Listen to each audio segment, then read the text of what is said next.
Hi everyone, good morning. It's Margaret Manning here. Welcome to 60 and Me. Hope that you're having a great morning so far. Have you woken up feeling good, positive, ready to face another day? You know, I wake up every morning, I think we've talked about this before, but with just a sense of complete and utter gratitude that I am here on the planet and that there's so much opportunity, things for us to do. And I hope that you feel the same way. I really love our community because we're here to remind each other, I think, that, you know, that we're so diverse and that there's so many different things we're all going through, but that somehow we're on a common journey. We're sharing this wonderful experience of having time in our 60s to really do the things that we love. And 60 and Me, we started now 4 years ago, and our priorities then were independence, great fun things with fashion and beauty and travel, and good health, healthy living, healthy aging, and also financial security. Those are the things that we care about. And we talk now and again about some of the more serious items, things that we're facing just day-to-day living, and some days we just have fun.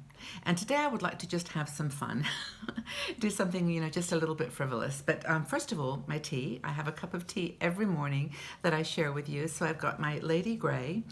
It's actually a very nice tea. It's dark. It's not quite as strong as Earl Grey, but it's got a really lovely dark tea taste. So cheers, everybody. Grab a cup of tea or coffee. And let's just sit back and have some fun here. Let's relax a bit. Now, I don't know whether you know this, but 60 and Me has some videos that we produced. We did 3 different videos. We've done a beauty video series, which I'm going to talk to you about today. We've got a fashion video series, and also yoga. We have gentle yoga and chair yoga, and a yoga flows program. So these are things that we feel that you told us that you wanted, and we feel are good for our age group and for the lifestyle that we have. And the adventure with video started about 3 years ago, when my very good friend who we do a lot of videos with, Ariane Poole, makeup artist extraordinaire, decided that we would do a kind of makeup for older women video series. And guess who would be the guinea pig? It would be me. So, and I thought, oh, what the heck? I mean, I am our audience. I am in my 60s. I am dealing with all the issues of dry skin and aging skin, wrinkles, how to put makeup on these days with changing, color in my skin and also changing shape of my face. And so Ariane, who is a makeup artist in the UK, she's worked on superstars and celebrities all around the world, really, really high quality makeup artist. We've probably got 30 or 40 videos on our website and on our YouTube channel with her. She's really, really good. And I love her attitude to aging. She is positive aging all the way. So everything we talk about with makeup is just through the lens of having fun with it. It's just not for everybody, but if you do like makeup, there's some things you can do to make it fun. So anyway, many of you probably haven't seen these makeup videos. They're available for download and for sale on our website. But if you just want to get an idea of what we covered, I've got the 14 makeup tips that Ariane and I went through when we did this yoga video series for makeup for older women.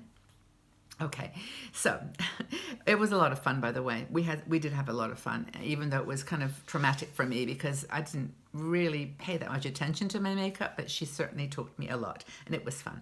But the first thing that we talked about was, obviously our skin tends to get a little drier. Before you start any kind of makeup application, put on a primer. And a primer, it basically evens out the skin and holds a lighter weight foundation in place. Remember we used to put that cream makeup on? Well, now we use lighter makeup. So she says the best thing to start with is a primer. Moisture, and then of course to use something that's going to be not heavy and oily, but you can get all kinds of good primers on the market. You all know what a primer is now, I'm sure. But The next thing, the second point, was to use a lighter weight foundation. Now, it's true that we always used heavy creams because we thought we're trying to look older and more mature. And of course, now that isn't an issue for us. But anyway, Ariane recommends that we use a lighter weight foundation. I use her product, which is a face tint. And it's a primer, moisturizer, and lightweight foundation all in one. It's really, really good. I use it, and I love it. So that's the next thing.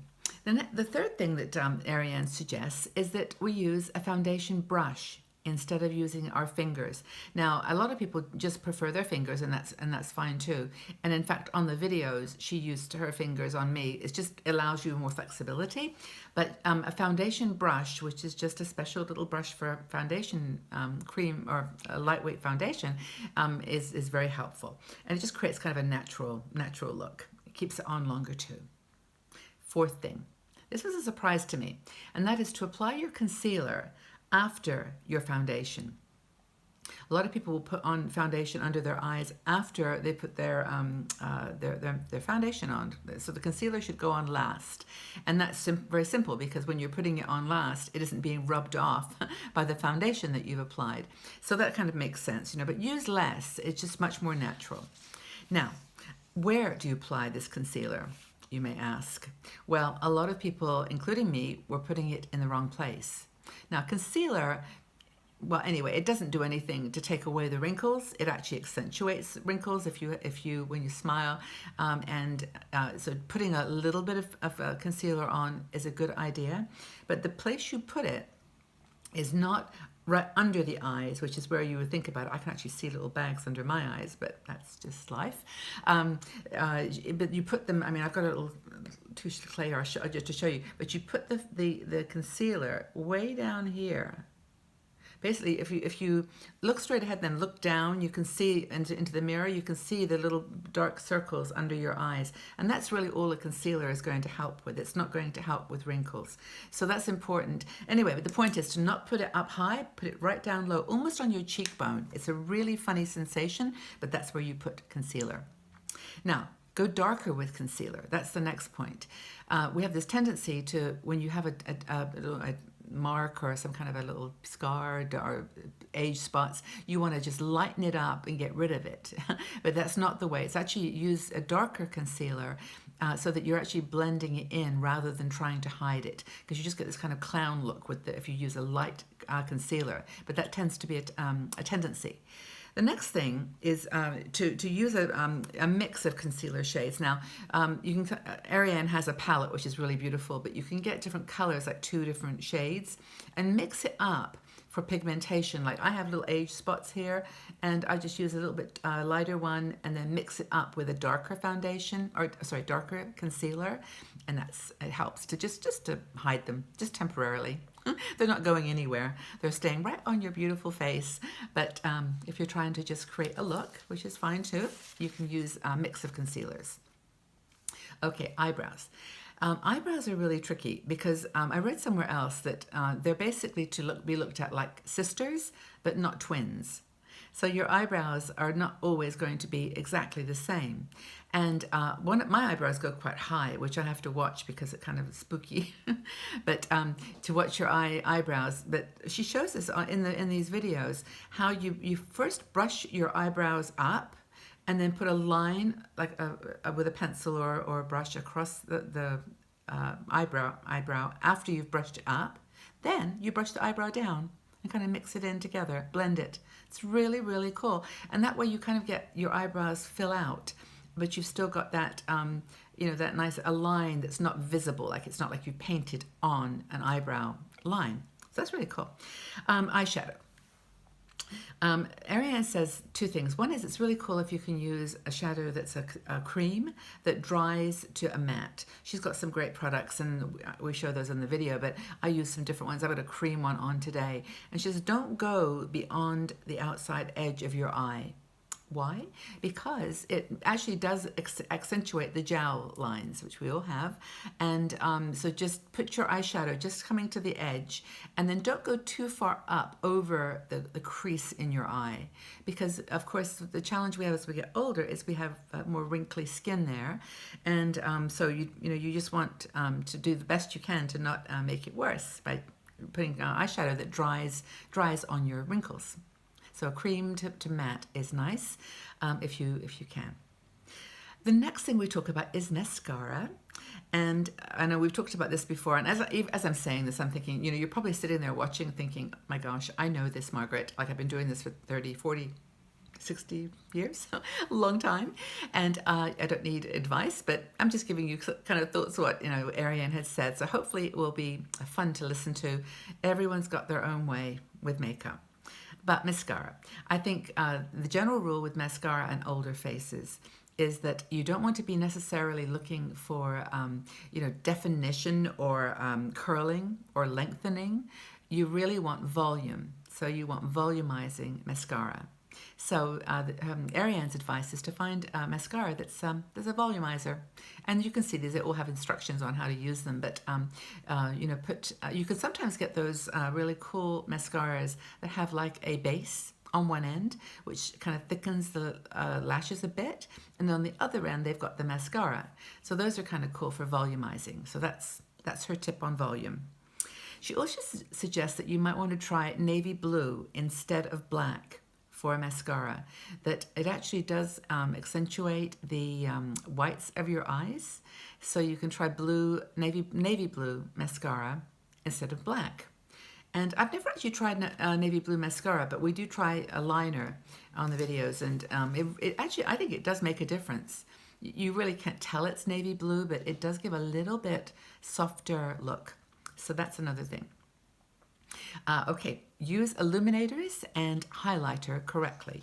Now this, what I showed you just then is an illumination, and don't use it, I used it as concealer just to show you kind of where that went, but the right place to use it is up here on your eyes and at the corners to kind of make your eyes pop. It's really nice if you go out for the evening and you're in lighting that's dark, to have a little bit of a glow around your eyes. So that's illuminators. Blush. Blush was fun. I learned a lot about blush. For one thing, a lot of us used to put blush, out here, up here, and here. This was our blush line. But Ariane says to put it down right here, not on this part here, but on this part of your eye. I call it the apple of your eye. I don't know if that's right or not, but anyway. And it's also really great for pictures, like if you're doing a Skype call or a video, just to put the blush here and then just bring it up gently, blend it. But start here so that when people are looking straight on at you, they see the color. It's just a little tip. Let's see. So that's makeup, lips. Ariane suggests that you put a little bit of this highlighter like right above your lip and then maybe a little bit at the bottom just to kind of accentuate it. Don't go too heavy on the liner because it can make it look a bit sort of fake. But I do use liner. I like liner because I don't know about you, but my lips are starting a little bit to crease a little.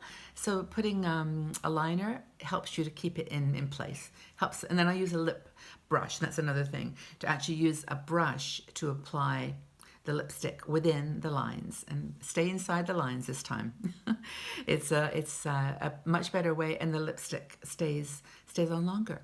And then you can touch it up, of course, with your lipstick. But if you start with that base of a nice liner and then just a brush applied lipstick, it's really, really nice. So that's it for achieving a positive aging, natural, fresh makeup look. We went crazy on this video series, and these are just the 14 tips that we raise in that video. And you can watch lots of the online ones totally free with Ariane, kind of going through all of this. Over the last 3 years, we've covered a lot on makeup tips. So that's it for today on fun and frivolous makeup. And I'm sure you don't need me to tell you that there's one final thing that you can do that is a big, big help to making you look and feel great. And that is to smile. Just smile. It takes years off your life and it makes you feel great. And I think it's good for the muscles too on your face. but have a smile. And I think that's, that's really hopefully going to give you some inspiration. And I think my question for today is simply, what is your favorite makeup product? And what do you like to use that you really wouldn't be lost without? What's your favorite makeup product? And maybe what tips you've got that you'd like to share. Have a really great day, everybody. Whether you wear makeup or not today, just go out and embrace the world. Have a great, great day. And I'll see you all back here again soon. Take very good care. Bye-bye for now.